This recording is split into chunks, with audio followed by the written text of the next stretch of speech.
Muy buenas noches, amigas y amigos de su programa en Tres Puntos. Hoy martes 15 del mes de octubre. Hoy es día los arquitectos están hoy celebrando su día, el ambiente de espacio y esas cosas. Los arquitectos son los que diseñan los espacios, la distribución de espacios. Así que mucha felicidad a todos los arquitectos. Y también muchas informaciones, tanto nacionales como internacionales, que vamos a tratar en la noche de hoy. Javier López, Guillermo Torres, buenas noches, chicos. Buenas noches, Flavio. Buenas noches, Guillermo. Buenas noches, amigos televidentes. Hoy, como bien tú dices, tenemos un programa con muchos comentarios y muchas opiniones para todos ustedes. Bienvenido a su programa en Tres Puntos. Muy bien, gracias Flavio, Javier y a ustedes amigos televidentes de su programa en Tres Puntos. Iniciamos hoy martes con informaciones de primera mano para compartirla con ustedes en esta próxima hora. Adelante, hermano Flavio, el clima todavía sigue un poquito Todavía está el clima complejo. complejo y amenazas Y falta. de que todavía no ha terminado. Recuerdo que en años pasados hubo un ciclón que fue en noviembre, muy extraño, pero fue en noviembre. Sí. Entonces, la naturaleza a veces Y da al revés, golpes. porque vino de México Vino de México y vino al revés, porque vino de Sí, México para acá, siempre así me fue. Entonces, uno dice, vamos a ver cómo termina esta temporada, que gracias a Dios todo no ha salido muy bien, aunque en Estados Unidos no le ha ido tan bien, con dos tremendos huracanes, que fue Helen y Milton, que azotaron la Florida y una gran zona ahí todavía está devastada, lamentando muchísimo a esos ciudadanos que sufrieron el efecto, muchos dominicanos.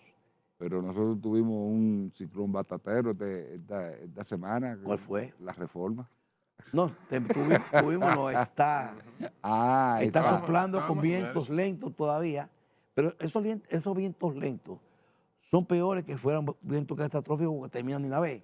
Estos vientos lentos son más destructivos porque empiezan a crear una serie de sectores, como se está dando en este momento, donde grupos que no tienen ninguna trascendencia, ni tienen ningún liderazgo, están aprovechando la oportunidad del cacareo de la reforma para jugar papeles protagónicos, creando un tipo de protesta, de pancarta y pendejada que no tiene nada que exhibir, porque lo que tienen que hacer es buscar la forma de cómo resolver o exponer sus ideas. Sin embargo, vemos que hay grupos que se quieren hacer o crear liderazgo dentro de una crisis. Eso siempre sucede y hay que evitarlo. Por eso de esta reforma, el presidente de la República dijo en el día de hoy que está de acuerdo que se haga un consenso con los sectores que van a exponer sus quejas, que no están de acuerdo, que se busque la forma de cómo consensuar esas ideas. Lo decíamos en el día de ayer. Y hoy día, si vemos en el Congreso una serie de personalidades industriales, comerciantes y actividades de la vida civil corriente, fueron al Congreso y sometieron sus criterios sobre la reforma y realmente el propio Jochi Vicente, que fue el que la presentó ante el Congreso y entregó la reforma, también dio a conocer que hay una serie de errores que están en el tema que hay que ajustarlo. Entonces, si el gobierno está dispuesto a hacerlo, lo que hay que hacer es consensuar con esos grupos. Y nosotros decíamos de un principio, no ahora, lo decíamos en momentos donde todavía la reforma no había sido presentada, que decíamos que esta reforma debió haber sido de una forma, no reforma, sino una reforma integral. Lo decíamos incluso en nuestro programa de los jueves económicos, que debe ser integral. Integral es donde se sientan con los sectores para discutir qué me afecta, qué no me afecta, como una vez que cuando se discutió el DERECAFTA, se hicieron de esa forma, consensuada con los sectores, cuáles son los sectores que se iban a perjudicar si estaban tantos productos de tal países, cuáles protegemos y hacer salvaguarda. Eso se presentó con el DERECAFTA, con muchos sectores que participaron en la Asociación de Industria. Se dio a conocer y luego se le presentó al gobierno lo que pensaba el gobierno dominicano juntos con los empresarios y con la vida civil y la sociedad civil que participa. Entonces, esta reforma que está creando tanto ruido, tanta protesta, hay que parar eso. Al final, todo el mundo concluye de que la reforma es necesaria. Entonces, lo que hay que aclarar los puntos que fueron mal sometidos, que hay que hacer los ajustes, claro que sí, y está reconocido por el gobierno de que realmente hay equivocaciones en muchos de los puntos, vamos a corregirlo. No vamos a aprovechar que sectores que ahora están en la oposición y quieren crear preponderancia sobre el tema y tener protagonismo con esto, entonces así vamos a darle larga y por lo que puede crearse un estado de ingobernabilidad y no es conveniente para nadie. El momento es propicio para acuerdos entre todos los grupos inconformes, no conformes con lo que se está presentando y etc. O a menos, lo que yo dije ayer, que el presidente no tiene nada que perder en esto. El presidente lo que puede decir es, retíreme la reforma, no hay reforma, lo decíamos ayer, no hay reforma, recojan esa reforma y guárdenla en una gaveta y no pasó nada. Ahora yo voy a luchar con los 3 años y medio que me quedan para hacer gobierno. Entonces, si se provoca eso, es peor que la reforma que se necesita en este momento. ¿Por qué? Porque esta reforma es para el 25. Y lo que venga para el 25, el presidente de la República ni va a ser candidato, ni le interesa el gobierno, de acuerdo a lo que he presentado, ni le interesa nada de eso. Entonces, los que son interesados deben estar propiciando un encuentro. Incluso hay muchos de los candidatos escondidos que tiene el propio partido PRM que no han defendido esa reforma. He visto a Yayo que ha salido, he visto a un Winston Arnold que lo hemos visto defendiendo la reforma. Entonces, pero hay otros que no están dando la cara porque no tiene sentido de querer apoyar al presidente porque ya el presidente no tiene el boom. Por eso porque dijo muy temprano que él no iba a ser candidato. Entonces hay muchos grupos, pues eso pasa en todos los gobiernos o en todos los momentos, que cuando la parte principal da señales de que no le interesa el poder, pues muchos lo que hacen es retirarse. Entonces aquí lo que hay que acercarse y todo de manera unificados, llegar a puntos concluyentes para que esta reforma no siga siendo tan cacareada que la gente lo que es reforma. Pero sin embargo, hay otras cosas que se están desviando, que son de salud pública, que son de la parte laboral y otros temas de accidentes de tránsito viales que están preocupando a la sociedad, pero no tiene importancia porque todo es reforma. Así que esas son mis conclusiones. Tus opiniones. Lo que pasa, Flavio, es que la reforma propuesta por el Poder Ejecutivo es una reforma solamente a un sector de la economía. Es bueno, saludable, que las fuerzas vivas de la nación a partir del jueves vayan al Pleno del Congreso, a las vistas públicas que están convocados y a ver qué sale. Porque hay muchos sectores, definitivamente, todos queremos la reforma, pero que no la reforma no sea para un solo sector, sino para varios sectores, que se distribuya, que se analice, que se discuta en el Congreso, que es la casa de la democracia, porque para eso es el Congreso Nacional.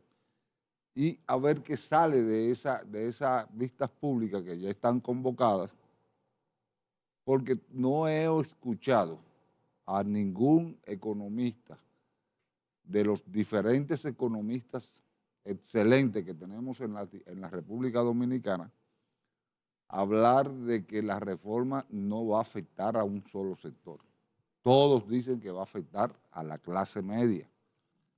Todos. Entonces, no es posible que cada vez que se haga un parcho fiscal, una reforma fiscal, solamente se atente a lo que es la clase media y lo que se llama un sistema regresivo, progresivo, porque tú, aunque no lo pagas en la persona, sí lo estás pagando en cada consumo que realizas y que lamentablemente muchos de los consumos que uno realiza se pierden en el camino. Entonces, aquí hay también que ver la forma de caerle muy atrás a la evasión, a las evasiones de los grandes comercios que cobran el impuesto el ITEVI fundamentalmente, y no lo reportan. Vamos a ver qué va a inventar la Dirección General de Impuestos Internos para los nuevos, a partir del 1 de enero, que es que entra esa reforma a lo que sería el sistema tributario nacional. Así es. Vamos a irnos a nuestra primera pausa comercial para luego continuar con más comentarios para todos ustedes. Vamos arriba y regresamos.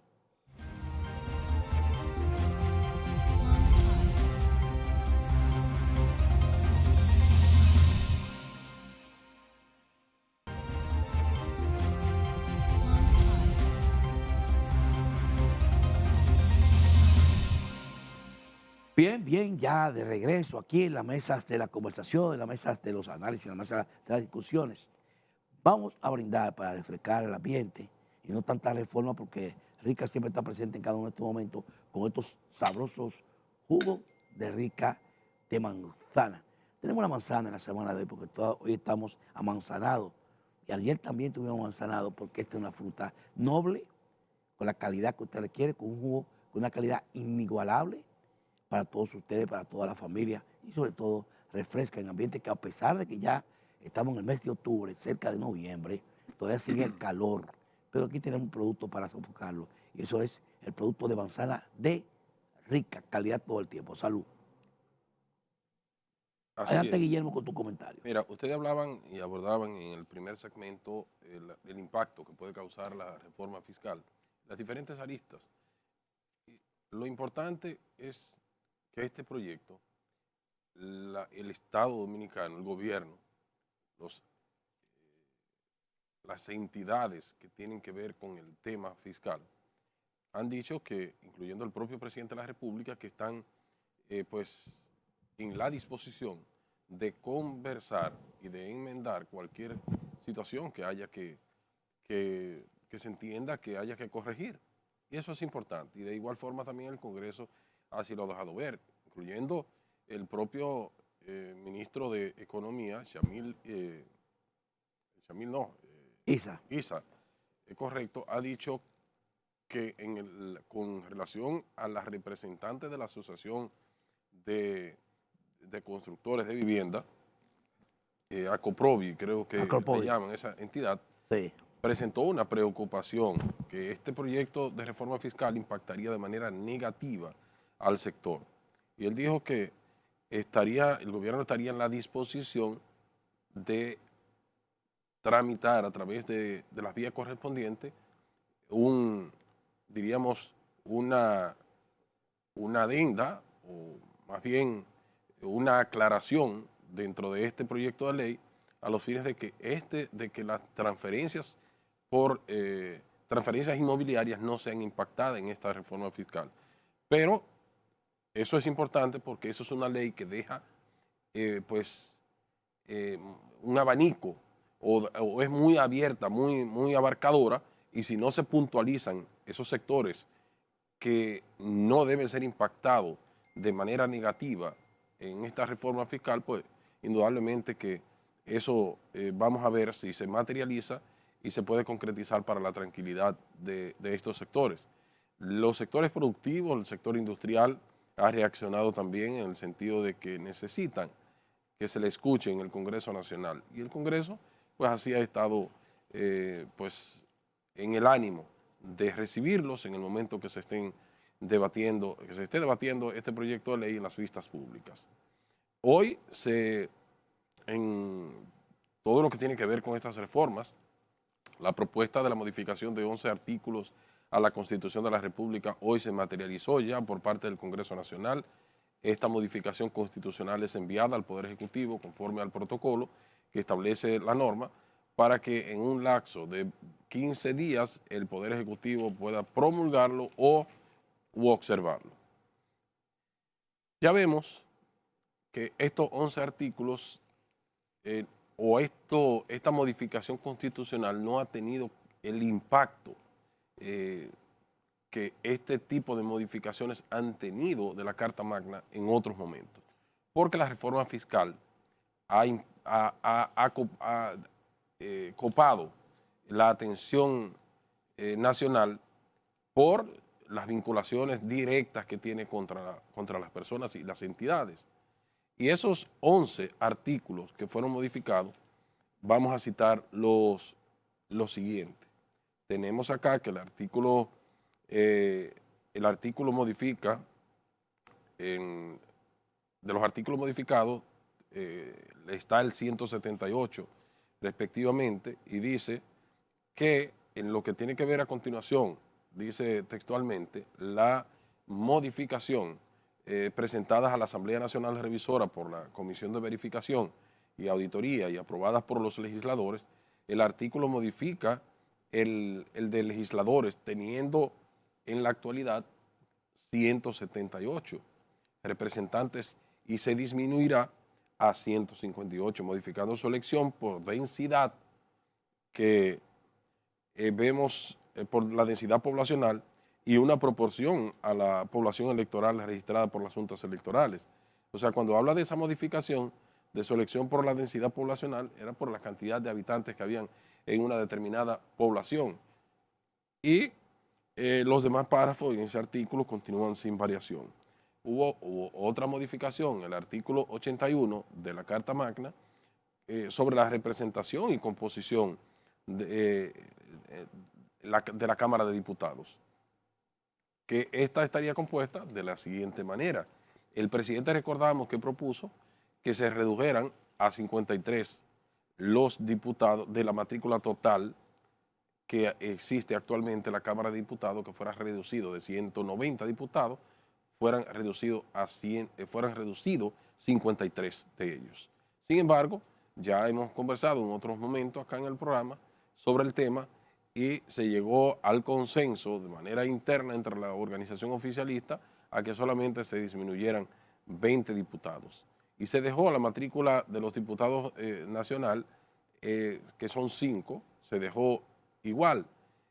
También los diputados de ultramar, se dejó la misma matrícula que estaba establecida, porque ahí se estaba criticando duramente que se pretendía aumentar la cantidad de diputados nacionales y eso le permitiría a los partidos políticos el señalamiento de dedo para colocar a tal o cual persona en estas determinadas posiciones e iría en contra de lo que es el sistema democrático que debe de primar en nuestro país.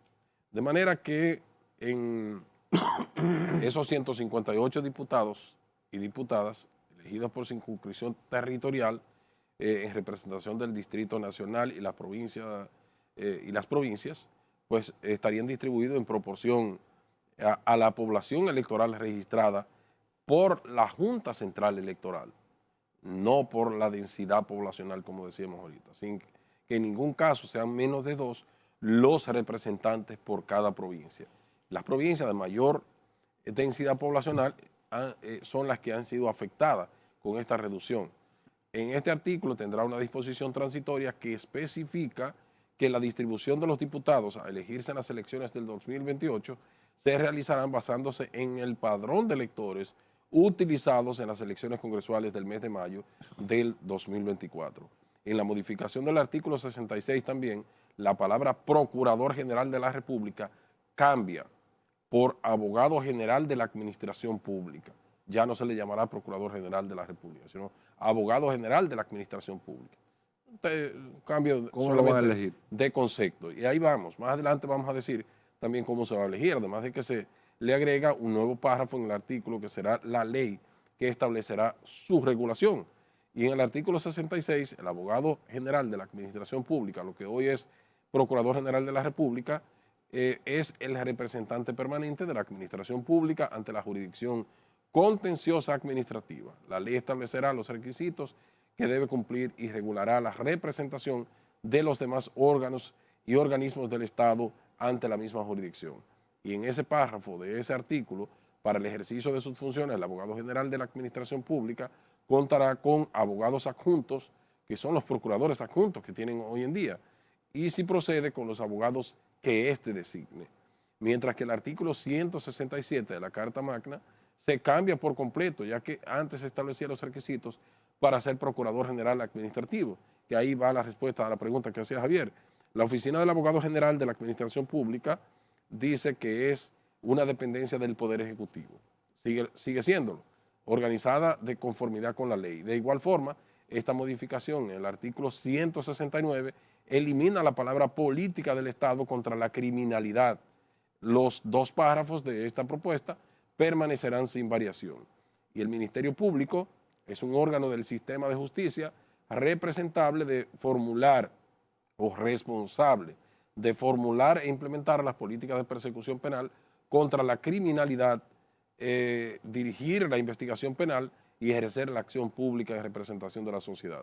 Y lo que tiene que ver con la modificación del artículo 171 a la Carta Magna busca que el Consejo Nacional, y ahí va la respuesta, Javier, que el Consejo Nacional de la Magistratura sea quien elija al procurador, aunque será el presidente de la República dentro de sus primeros 100 días de mandato que lo propondrá.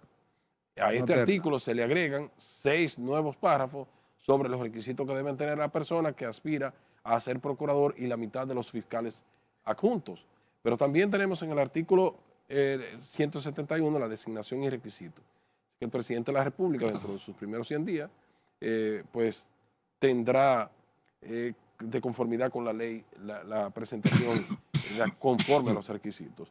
Y el párrafo 1, el Procurador General de la República y los procuradores adjuntos designados por el Consejo Nacional de la Magistratura tendrán carácter de inamovilidad por 2 años y podrán ser confirmados al término de su periodo por el Consejo Nacional de la Magistratura, bajo las mismas reglas de su elección, salvo destitución por un juicio político.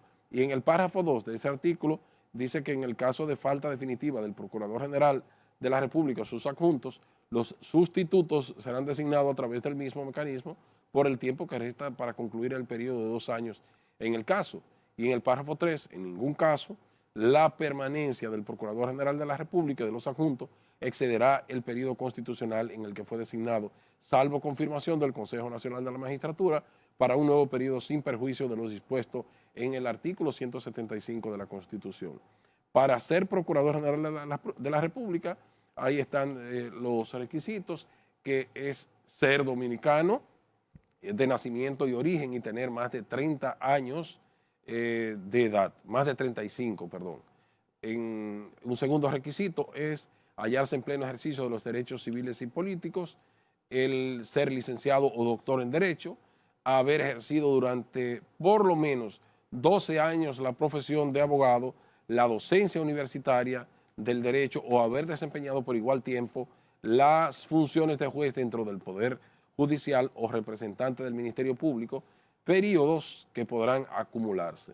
No haber ocupado puesto directivo en ningún partido político, ni haber sido candidato en algún cargo de elección popular o haber realizado proselitismo político notorio y constante durante los 5 años anteriores a su designación.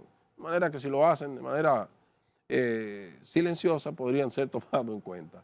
El párrafo 4 dice que la ley dispondrá la forma de la designación de los demás integrantes del Ministerio Público y el artículo 78 de la Constitución establece que la integración del Consejo Nacional de la Magistratura se modifica en el artículo 8, que cambia al Procurador General de la República por el presidente del Tribunal Constitucional. Eso lo vemos positivo. De igual forma, la modificación en el artículo 179 sobre el Consejo Nacional de la Magistratura agrega la designación del Procurador General de la República y la mitad de los procuradores adjuntos, designar el Procurador General de la República y la mitad de los procuradores adjuntos a propuesta del Presidente de la República y así sucesivamente. En lo que tiene que ver con las elecciones, eso es importante porque muchos habíamos pedido la unificación de las elecciones para evitar ese dispendio de recursos económicos. Otros dicen que no, que debió de mantenerse de la forma que estaba porque eso garantiza una separación de los poderes, lo que tiene que ver con el poder municipal y el poder legislativo y el ejecutivo. No le veíamos ventajas a esto, no veíamos los resultados, que hay muchos que defienden que se mantuviera esa fórmula, pero reiteramos, desde el punto de vista nuestro, entendíamos que es un dispendio de recursos innecesarios y que mantenía a la población con con elecciones permanentes prácticamente, Entonces, en ese artículo 209 se agrega también que todas las elecciones se celebrarán el tercer domingo de mayo y se agrega la palabra parlamentarios de organismos internacionales. Asambleas, bueno, pues entonces ahí entrarían los del Parlacén, habría que ver en detalle esa parte. En el artículo 209, las asambleas electorales... ¿Te queda mucho? No. Dice que las asambleas electorales funcionarán en los colegios electorales que serán organizados conforme a la ley. Y lo que tiene que ver el artículo 268, en esta modificación establece la forma de gobierno que se agrega y reglas de elección que establecen en el artículo 4 de la Constitución, además de que tampoco podrá versar sobre las reglas de elección presidencial establecidas en el artículo 124 de esta Constitución. Y el artículo 268, la forma de gobierno y la regla presidencial, como citábamos, y el 274 es el periodo constitucional de funcionarios electivos, el ejercicio del presidente de la República, así como los representantes legislativos, y en el párrafo 2 establece los vacíos que se puedan presentar, pero también en el artículo 278 establece que los ejercicios electivos y reformas constitucionales, que ningún funcionario de elección popular podrá beneficiarse de una reforma constitucional durante su mandato cuando ésta verse sobre las reglas de repostulación y elección permanente en el cargo que ocupa. Los más significativos son la reducción de los diputados a 20, tendríamos actualmente unos 158, y la unificación de las elecciones. Y la no reelección definitivamente ni del presidente, correcto, ni del presidente ni del vicepresidente. Pero eso solamente le afecta al presidente actual Luis Abinader y a Danilo Medina. Y a después la los demás, y a la vicepresidenta, correcto. Los demás, en el caso de Leonel Fernández, se mantiene vigente. Hasta Hipólito y de igual ahí. forma también Hipólito Mejía.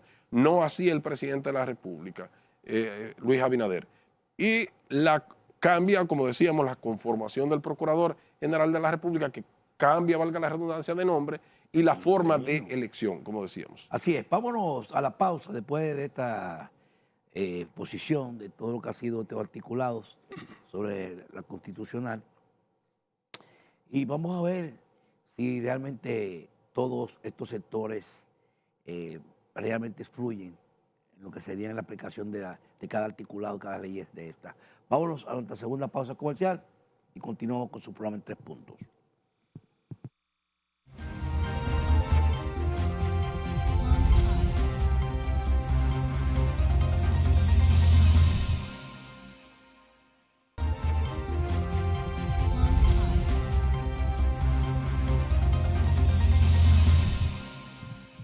Bien, amigas y amigos, continuando con su programa en 3 puntos, después de ver todos los detalles de lo que fue la aprobación en la Cámara de Diputados, del Congreso, de la Constitucional, ahora falta el Poder Ejecutivo que sea quien promulgue la ley. Vamos a lo que el presidente, ya después de todos estos articulados, todas estas leyes, hace su aprobación. Por otra parte, usted sabe que el Ministerio de Trabajo había sometido la ley de trabajo laboral. Código de trabajo. El código de trabajo, un código bastante discutido también de muchos tiempos atrás, se viene discutiendo este tema. Sin embargo, Copardón, Laura Peña, que es la presidenta de Copardón, hace una objeción, no está de acuerdo con la reforma laboral porque dice que no contempla el auxilio a la cesantía, que eso es uno de los puntos básicos que se estaban discutiendo, y hace una serie de propuestas. Una serie de propuestas es que hay un tope salarial, ahí está el ministro de Trabajo, señor Decán, junto con uno del presidente del Senado, senadores, donde estaba dando a conocer esto. Uno de las, Laura Peña Izquierdo, presidenta de entidad, dijo que esta situación representa y llevar a las empresas a propuestas al Congreso, llevarán totalmente al Congreso estas propuestas. Hay muchas objeciones y esas objeciones tienen planteamientos. Los planteamientos que hace Copardón a través de su representante son las siguientes. Dentro del Congreso Consultivo de Trabajo, los empresarios han sugerido varias alternativas, como son el establecimiento de un tope salarial para la cesantía, limitación de los años de compensación, creación de un seguro de desempleo y la implementación de los fondos de cesantía.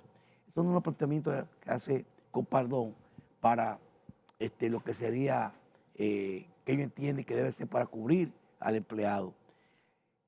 Este código tiene un código anacrónico realmente, el código de trabajo, el código de trabajo o el código laboral. Se ha venido discutiendo en pro de lo que sería el desarrollo, poner un código moderno, porque es un código totalmente, como decía, anacrónico. Sin embargo, ¿El 92? del 92. Sigue siendo un código que no está con los tiempos. Y se quieren hacer modificaciones, pero tiene limitaciones. Las limitaciones es una de las propuestas que ha hecho el sector empresarial con el tema de la cesantía. Ellos hacen otras propuestas, que es Copardón, que pone los topes salariales, el seguro para los empleados y otras limitaciones más que está buscando. Este código va para largo también. Este código no va a ocurrir lo mismo que con el Código Penal, que se saca, se entra, se saca, o sea, cuando menos se saca, se entra, que va a la gaveta. Y hay otro que nunca ha entrado ni a la gaveta ni a nada, que es el de la seguridad social. La seguridad social, el 8701. Una ley también muy reclamada para hacer ajustes, hacer lo que es la modernización. Ese sí es anacrónico, porque ese tiene muchísimo tiempo que tiene esa ley, que ya no está totalmente desfasada a lo que sean los tiempos actuales. Entonces es un tema que realmente hay que llevarlo a la mesa de discusión, a la mesa de aprobación, junto con el Código Penal, junto con el Código de Trabajo, junto con el Código de Agua, junto con el Código de Energía, y también otro código que está pendiente Bueno, que elaborar, lo lamentablemente. que fue el pacto eléctrico se sacó un pacto y sin embargo no se ha aplicado. No se ha aplicado. No se ha Entonces, aplicado porque no hay condiciones para aplicarlo. y menos Entonces, ahora. claro. Y la realidad es que hay que buscar la forma de cumplir los pactos porque eso da que el Estado dominicano no se siga desangrando con esa mala administración que se está dando en todas las sedes y todo el sector eléctrico. Lo que yo veo es algo que se puede ahorrar dinero para el Estado. El expresidente de la República, doctor Leonel Fernández, hizo una exposición diciendo cómo se han incrementado los gastos del Estado un 90.5% de los gastos, sobre todo el tope a las nóminas públicas y el gasto público, cómo se ha incrementado en estos últimos 3 años. Y hace una exposición de por qué las obras públicas tampoco ni la inversión puede darse con el gasto de capitalización para las aplicaciones. Pero hay un punto. Todo esto se toca y es cierto. Hay limitaciones y se está buscando 122.000 millones para poder cubrir el déficit. Pero hay un punto que no se toca, que es el dinero que se le entrega y se otorga a los partidos políticos. Eso es un dinero que realmente sale del Estado dominicano y no hay ningún tipo de reforma fiscal ni de tampoco De reforma de la ley electoral. de la ley electoral. Entonces, yo creo que todos deben entrar al sistema. La cuestión de las exoneraciones, también, todos esos carros de lujos que andan rodando, barrilitos, tienen que entrar, porque es un sacrificio de todos. Porque hay sectores aquí que están totalmente refrescándose, están protestando, pero están encima de la dinamita y no la sueltan ni le prenden la mecha, porque no quieren que explote. Entonces, todo esto hay que revisarlo porque estamos ahora mismo en un asunto de un sacrificio global. Entonces, todos tenemos que sacrificarnos. Entonces, vamos a dejar una llave abierta, lo que decíamos ayer, una llave abierta y cerramos a otros, que son los que estamos ahora mismo reprimiendo, cuando tenemos un sector que si le dan el dinero que se le da a los partidos políticos mensuales, hay que revisar eso.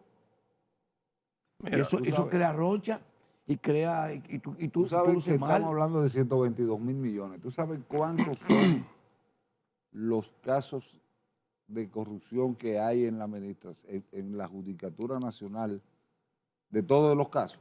Más de 80.000 millones de pesos. Más, tú coges esos 80.000 millones de pesos, más lo que sería la evasión, tú tienes ya más de 122 mil millones de pesos. Recortando los beneficios que se le dan a los honorables legisladores con respecto al barrilito y al cofrecito. Las exoneraciones, tú puedes, los partidos políticos, Lo que se le otorga. claro, tú puedes redondear más de 200.000 Ahí está. millones de pesos. Más de 200.000 millones de pesos. Y lo que estamos buscando son 122.000. Entonces, no está sobrando todavía. Mira, con el asunto tú iniciabas, Flavio, con la modificación del Código Laboral. Siempre habrán situaciones que, diríamos, que reclamar de los diferentes sectores que pues son impactados. Tenemos un código laboral que solamente se le han hecho parchecitos desde 1992 hasta la fecha. Y hoy se está proponiendo una reforma laboral que lo único que no se le ha concedido es al sector patronal, es la reducción de la cesantía, que es la única garantía que le permite al empleado poder mantenerse durante un tiempo razonablemente, diríamos, en lo que tiene que ver. Guillermo, vamos a irnos a la Sí. pausa para que tú continúes ampliamente con tus comentarios. Muy bien. Pero después que bajemos de la pausa. Correcto. Bajamos arriba y regresamos.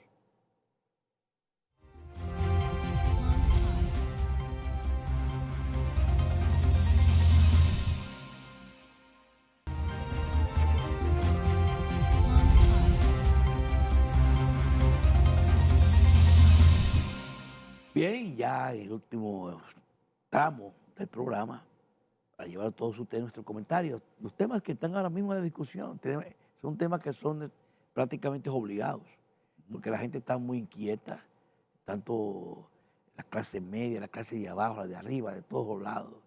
Está todo, hablando de reforma, y lo primero que te dice a ti, ¿y qué ustedes van a decir de la reforma en la noche de hoy? ¿Qué van a hablar de eso? Porque todavía no sabemos qué es lo que está. Estamos como en el qué, no como cómo lo vamos a hacer. Estamos en el qué. Entonces, todas esas preguntas se hacen, uno tiene que tratar los temas.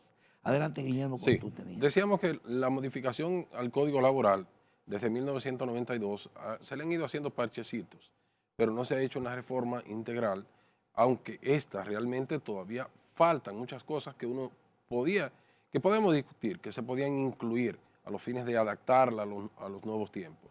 Lo que no estamos contestes es con, por ejemplo, con Laura Peña Izquierdo, que es la representante de Copardón, que decía que la reforma fiscal, y lo decía textualmente de esta manera, ella decía que reiteran el rechazo a la permanencia de la cesantía en las prestaciones laborales del empleado. Caramba, pero hay que distribuir las riquezas de una forma equitativa. Y si hay una persona que ha laborado en su empresa durante un tiempo prudente, pues eso se ha venido desarrollando desde 1992 y no vemos que esa quiebra de las empresas, como se quiere aducir, que esto crea un impacto negativo al clima laboral o a las relaciones laborales entre empleador y el patrón, entre el empleado y el empleador. De manera que creo que hay que dejar caer también algunos beneficios de la productividad hacia quienes son los que motorizan que se ejecuten en la práctica esa labor y que puedan tener los beneficios que esas empresas exhiben. De manera que la representante de Copardón ha dicho que acudirán ante el Congreso Nacional, a las comisiones, a los fines de proponerle que este artículo sea modificado. Lo que esperamos que se mantenga igual y que en lugar de quitarle conquistas a los empleados, se le puedan adicionar, Flavio. Bueno, date cuenta que en la propuesta que ellos hacen de alternativas que presentan, ellos tratan de precisamente Que llegue un tope. llegar a un tope salarial, buscar un seguro de cuando sean retirados, que lo mantenga, se mantenga su seguridad, sobre todo, y eso está bien. Ahora lo que hay que ver es si es acogido, si es realmente efectivo para su aplicación. El sector laboral lo ha rechazado. los representantes, porque entienden que no es factible, que no es beneficioso para los empleados. ¿Tú tienes una información sobre una rueda de prensa de la policía esta tarde? Sí, el pasado sábado en horas de la mañana, eso de las 8 de la mañana, ya empezó a circular una noticia sobre el asesinato de un hijo de un de un comunicador y abogado en el municipio Santo Domingo Este, y se le acusó. Inmediatamente su padre salió a dar declaraciones fuertes y la Policía Nacional dijo que inició las investigaciones y a los fines de dar con el responsable de este hecho. Esta tarde ahí vemos una rueda de prensa que hizo el vocero de la Policía Nacional dando a conocer a la persona que se le acusa de haber sido el responsable de este asesinato, un sargento mayor de la Policía Nacional, a quien la institución, los oficiales investigadores están tras las pistas de este para ser sometido a la acción de la justicia. ¿Un sargento? Un sargento mayor, sí, de la Policía Nacional. Lo que habría que ver es, Javier, si el móvil.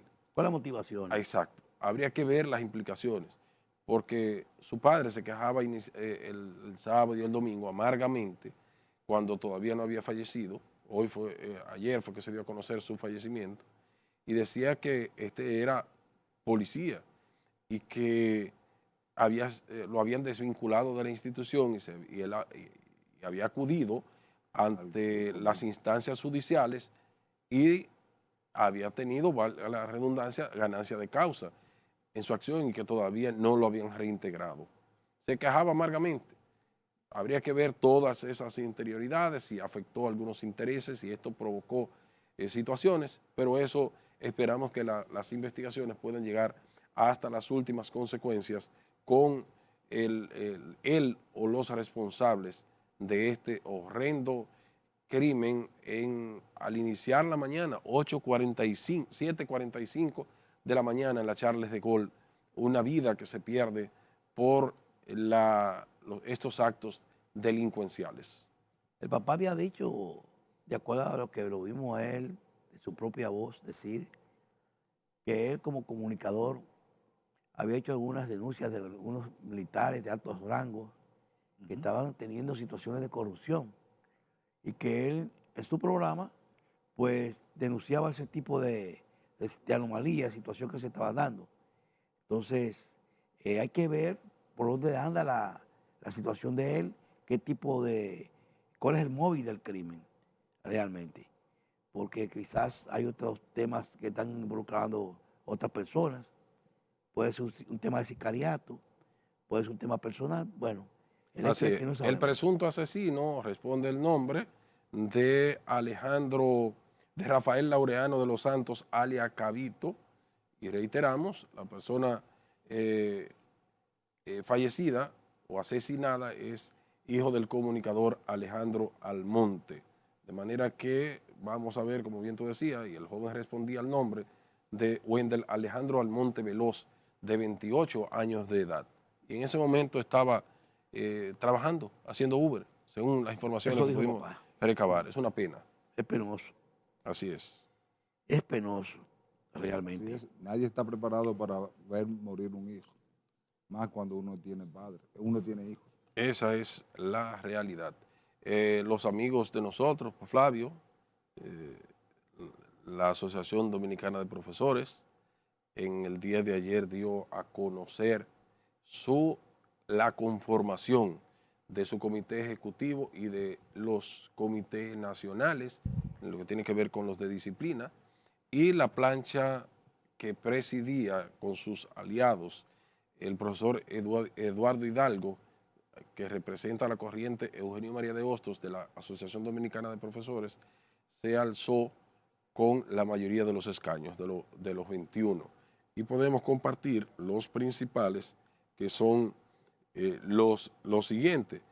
Tú sabes, Flavio, que hay una particularidad en la elección de los miembros porque es un órgano colegiado y hay unas fórmulas que se utilizan para darle participación a todas las corrientes que participan. Por ejemplo, la corriente oficialista, que es José Francisco Peña Gómez, que representaba al partido de gobierno, no logró sus objetivos. Sacó un 21% aproximadamente del total de los votos. Sin embargo, los reglamentos de esta institución establecen que la corriente que salga ganadora se elegirá, lógicamente ocupará la presidencia del gremio, pero quien ocupa la Secretaría de Finanzas es el que más cerca quede de la primera posición.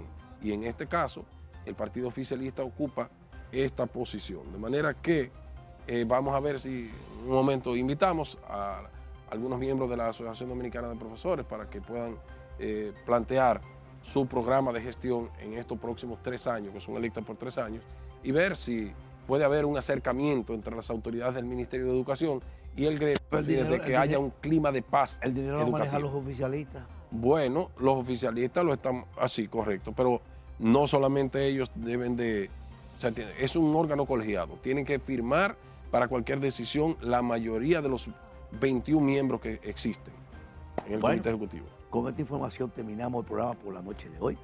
Mañana estaremos en otra entrega más de su programa en 3 puntos. Pásenla bien. Muy buenas noches. Buenas noches.